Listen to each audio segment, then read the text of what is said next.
Hey everybody, welcome back to Tim Travels. It's Terry, your host. So I'm here near my pickup. I don't know if it's ready yet, but I decided to stop and kind of split my clock so I can drive overnight. Being I've just had dinner, so we're just hanging, and then I'll head over there and I'll just get there before my window closes, and then if they have to live load me, they do. If it's ready, that's cool. If I need to just camp out till it gets ready, I don't know what's going to happen. But, those are the three options, right? Like, I don't think something crazy is going to happen. Like, they're like, oh, yeah, we canceled that load. Although that could happen. That could happen. Anyway, so I was talking to a good friend of mine today, Lyle, over at No Hippie Trucking and Transportation, and he put up a video about like mental health and how he was kind of like feeling a little low, for lack of a better term. I think he used the word melancholy, which is a great word. So I wanted to kind of share a couple of things. And you okay, BB? He and I talked for a while, and I said, one of the things that kind of bugs me about trucking is that so many people don't understand how the sausage is made. Like, they bitch about the taste of the sausage. They bitch about, the flavor of the sausage, or it's too spicy, or it's not spicy enough. But they really don't know what goes into making it. And they don't seem to, want to know. And I think that, that's just, I struggle with that because I'm not that guy, right? Like, I want to know how things work. I want to know how the sausage is made. And then, once I know how the sausage is made, a lot of times I'll be like, and I've done this at places I worked. I'll be like, oh, I could make the sausage more flavorful, or I could make it more efficiently, or I could make it look better, or whatever it is, right? Like, if I have an idea that I think could improve the process, I'll, bring it forward.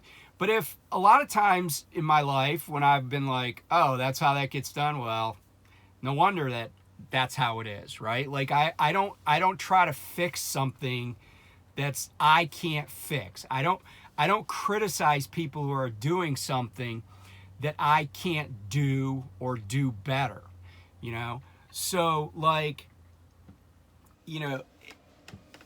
if I get an order of French fries, not that I do very often, but let's say they're really cold. I've actually made French fries before because I was a volunteer firefighter, and everybody knows that volunteer firefighters make lots of food and try to sell it to raise money. And one of the first booth I worked in at my company's carnival for many years was the fry booth. So I've cut potatoes and, done everything to make fresh potato French fries. I am qualified to do that. So, if I go to Burger King and the fries are cold, I'd be like, hey, can you either give me some fresh fries or, at least drop the basket again, whatever, at least get them hot, right? Because cold French fries they're offensive to God. Let's be honest, right? It's an anathema. So I want to take a second and talk about this process because I'm interested in my industry, and I try to understand the factors and the vagaries of what's going on. And and by the way, Lyle was talking about this in the sense of people that are despondent or depressed or just feeling down because things aren't going the way they were going a year and a half ago. Because of money, and normally it's because of money, but just also because of activity, right? Like, a lot of people want to roll in their truck, but they're struggling to find loads that aren't costing them to run. And we're not running a charity, are we? Right? So you got to make a little bit of money. The problem is, though, and this is the discussion he and I were having, the problem is that people, I think, forget that the market they were operating in fact, the market that thousands and thousands of people got their authority under, was an anomaly. And I've heard people say that, what's going on right now, oh, it's the worst it's been in 20 or 30 years. Well, I don't know if it is. I mean, and I say that meaning I actually don't know, because I haven't crunched the numbers. I haven't gone back and looked at 30 years worth of data. And I don't know that they have either. Because people's memories are not always great about, how good something was or how bad something was. And, it's just, a lot of times, like, people say, oh, this happened in back during this president's administration. And I'll be like, no, that's not true. That's just not true, right? Like, do you remember when the 1994 Cleveland Indians won the World Series? I do. Of course, it didn't really happen, right? And so my point about this is that a lot of times when we're in the moment, we lose focus on what got us in the moment, and everything. If we think something's going poorly, and this is human nature, if we think we're in a bad situation at a given moment in time, then a lot of other situations that we were in that are kind of similar seem better by comparison. And the converse is true. If you're in a really great situation, like we were, say, a year and a half ago, you can't ever remember when it was that good. But the thing is, to understand if it's that good, you have to know so many sets of numbers that to make an apples to apples comparison that most people are just not going to know. I mean, and if they do, they're going to be people that have a lot of skill with statistics and economics and have spreadsheets on a computer, and they have 3 screens. Really. Because it's not just how much you're putting in your pocket, right? It's cost of fuel, cost per load, averaged out over it's like a lot of times people get, in fact, I was just looking at DAT. There's still loads out there for plus $4 a mile, but if that's your metric. But sometimes they only go in 92 miles. But it's still, it's like you can't lump everything together because everything's unique. So I want to just take a second to explain what's going on. And I also want to take a second to basically tell people that are complaining about Prime's bonus plan this Christmas season, this holiday season, to just stop. And I'll explain why.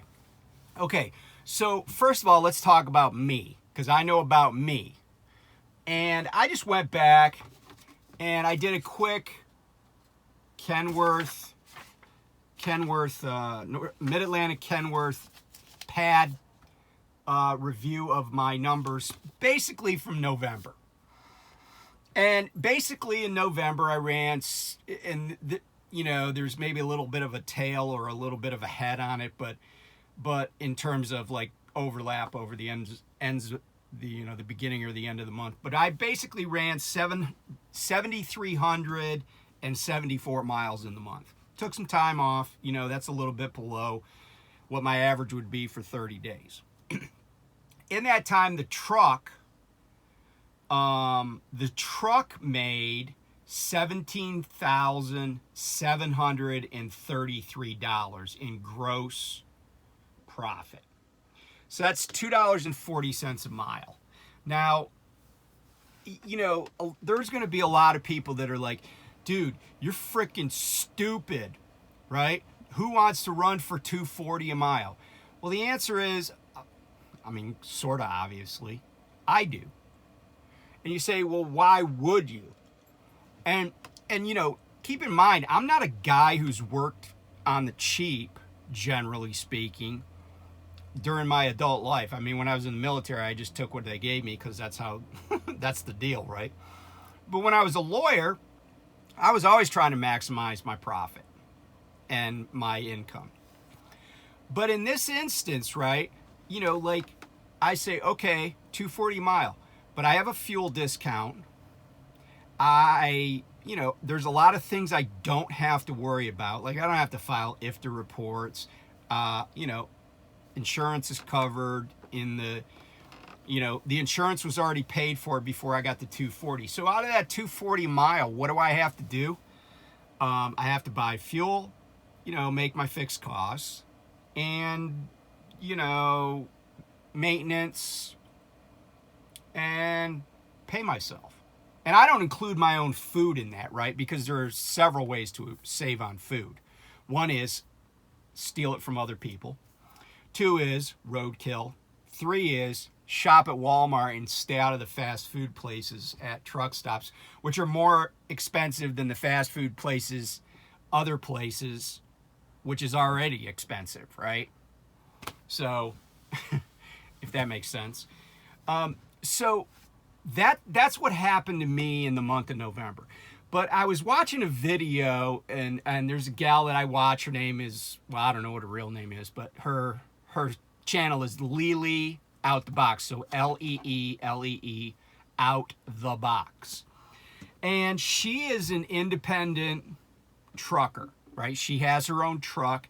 She has her own authority. And, you know, she's been on YouTube for quite a number of years. And I follow her and I comment periodically. And she had a video not too long ago where she was at a truck stop and she was talking to a guy. And he had some big-ass Peterbilt. And, you know, he was fixing his own tire at the fuel island. Like he's drilling it out and putting some freaking, what do they call that? Tire, I can't remember the term for it. But he was basically trying to plug a hole in his tire, right? And he was, you know, she was basically like interviewing him, saying, hey, how are things going? And his response was, well, we're not making any money because of all these mega carriers. You know, they're driving prices down. And, you know, that comment is probably widely, an opinion that's widely held in this industry. But the truth of the matter is that's false, okay? And what I said, I actually made a comment on the video. I said, so is this guy going to thank the mega carriers when, you know, spot rates are $6 a mile? I mean, that's the thing, right? Like, people like Lyle and I even said this today, people like Lyle and I were mocked on our channels by people that were like, you know, hauling for Amazon and, you know, running the load boards and doing this. And we were just freaking stupid and glorified company drivers. And we were getting ripped off by Prime and all this.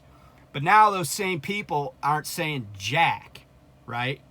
They aren't saying jack. And I'm still out here, you know, making a living. You know, last week I grossed $6,400 and change, and about a little over 50% of that went in the bank account. You know, not super, but I bet a lot of guys would be happy to be clearing. Not saying it's, you know, I don't have to pay taxes, but would still be happy have their business clearing, you know, $3,200 for a week. And I didn't even run every day in that pay week. But here's the thing you got to understand. The spot market, okay, so you go on DAT or any of these sites that have loads, any load board. The spot market is inverted to the contract market right now. What that means is the spot market is actually paying less than the contract market. But it's not, and it's not because of mega carriers, but it's because of the contracts that mega carriers enter into. So back when the same trip that's paying $2 a mile now was paying $5.50 a mile, the mega carriers were still only getting $2.70 a mile for that trip. Why? Because they have a long-term contract.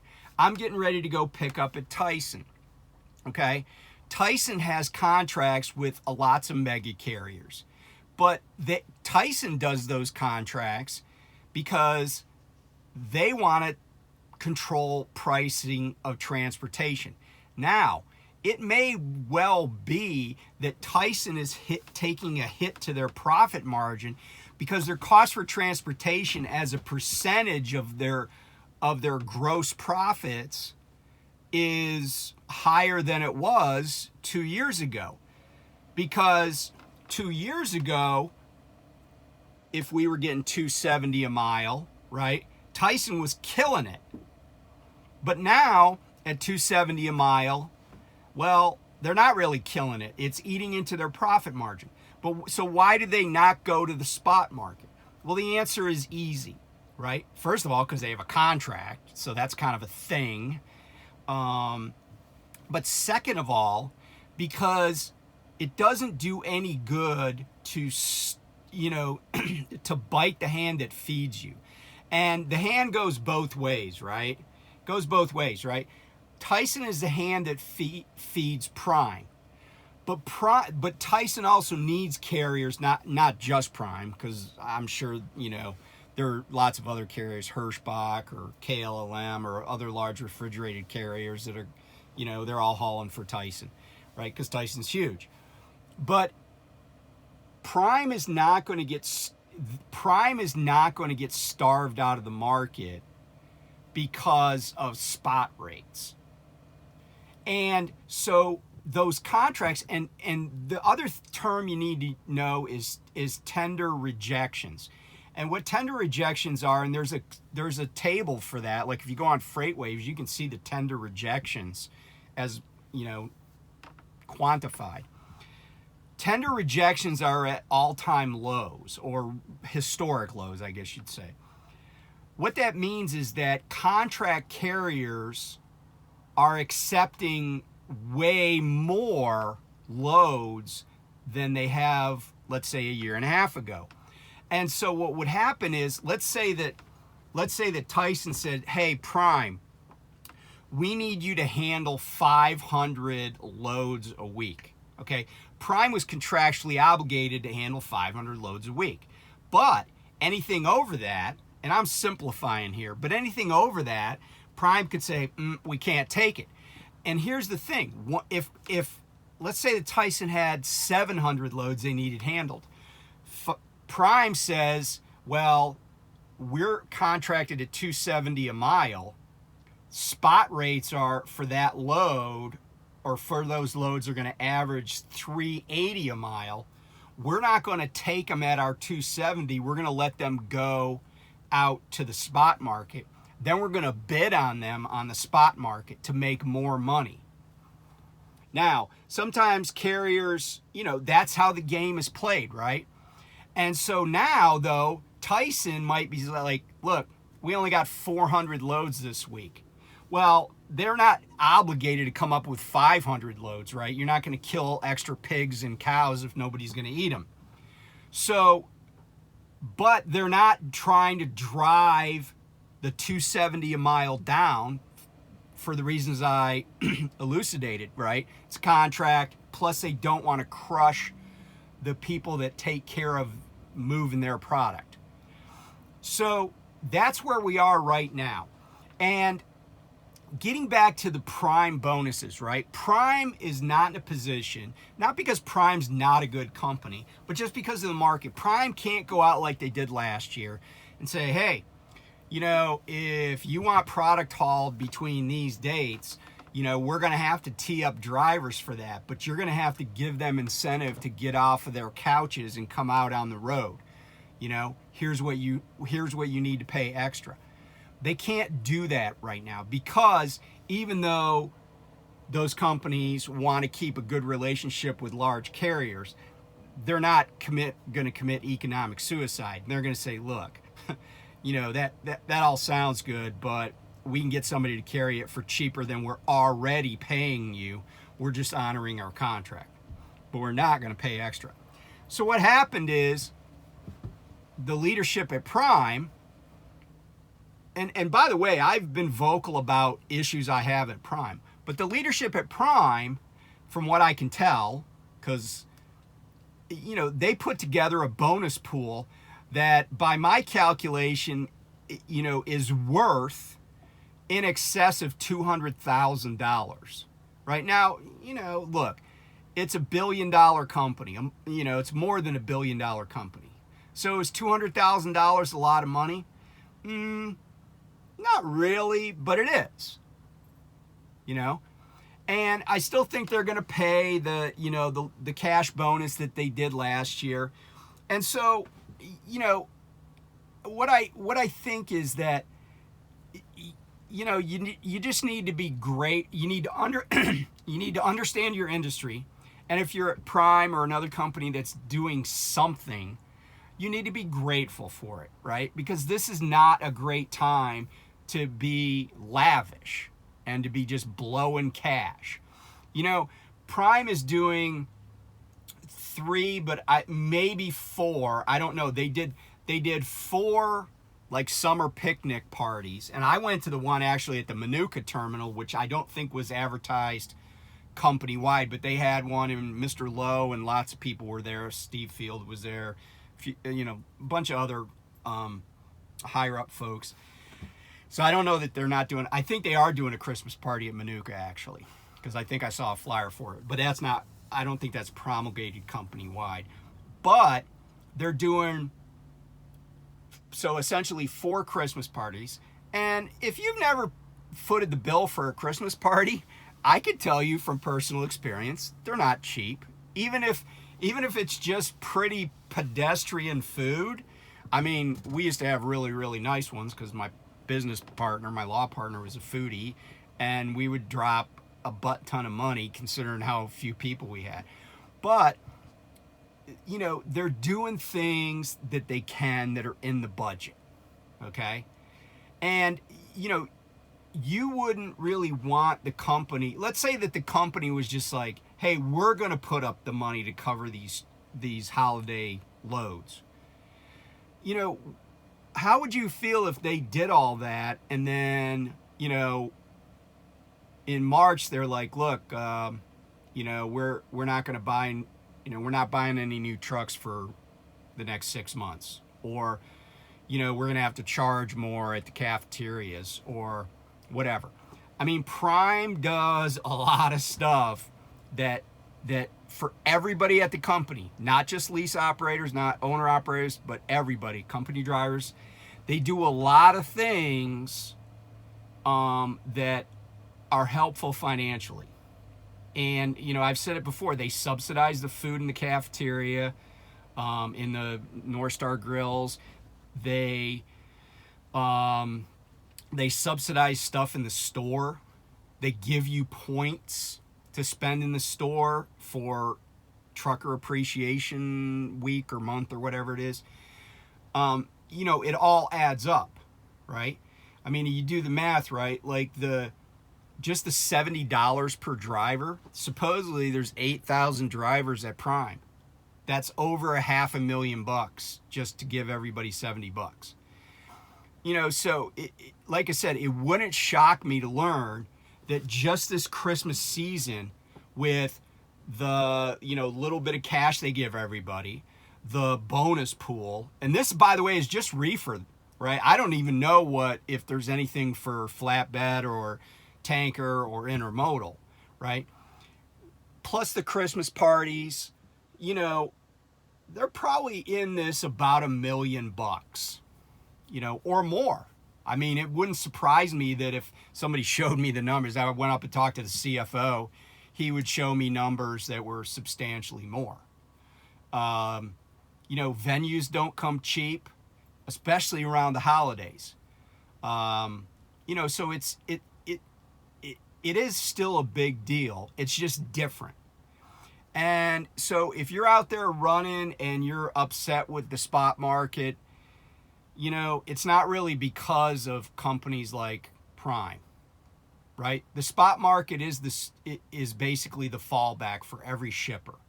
Sometimes that's good, sometimes for the shipper, sometimes it's not.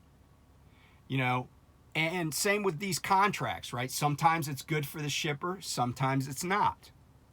So for right now, the shippers are benefiting by low spot rates, but the contract rates are probably hurting them. And a year and a half ago, that was flipped. So anyway, this is just my 2 cents worth. You know, and the other one more thing I do want to mention though. So maybe my 3 cents worth. I still see people who I know are independent contractors living life as if it was they're partying like it was 2021. Okay?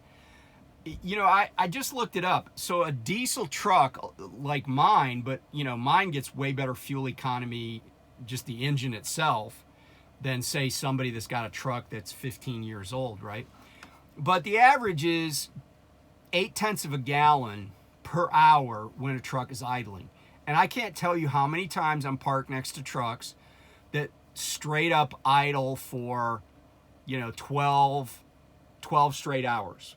Like the whole time I'm parked there, they're idling, right? The engine is idling.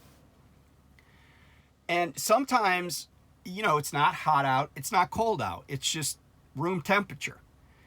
And, you know, or I see trucks sitting at pumps idling for half an hour. Like I went to a Love's. I think I might have mentioned this to somebody, or maybe I said it on the channel. I pulled up, truck's next to me, and it's loud too, right? It's like an older truck, long nose. I finish, you know, fueling the truck. I go inside, I go to the bathroom, I get a soda, I come out, the truck hasn't moved, and he was there before I got there. It's still like, you know, at, I don't know, 800 RPMs or whatever. Nobody, you know, a lot of people know the market is down. They know the mileage rates are lower. They know the spot market's tougher, but they haven't done anything to change their behavior. You know, so economists study behavior as it relates to like scarcity, money. And it is kind of amazing to me how many people think they'll just complain about fuel prices but not change their behavior at all. Like fuel prices are variable costs, but it's like they can't possibly have variable behavior. And you know, the thing is, I used to go to really expensive restaurants all the time when I was an attorney. I still could, but I don't, right? I don't have to entertain clients. You know, you got to be a little bit of a chameleon, right? You got to blend in with the surroundings. You got to cut back when other people are cutting back, or you risk going out of business. So, I'm not trying to be an asshole about this. I'm just telling you what the reality is. And if you don't want to change, that's okay. You know, but there's a reason why no one has a pet T-Rex. I mean, there's a lot of reasons why people don't have pet T-Rexes. But the biggest reason is T-Rexes are extinct. They didn't survive. Don't be a T-Rex, right? Figure out how to get through this so later on you can thrive. Survive to thrive. So anyway, that's my 3 cents. And thanks for watching. Bye.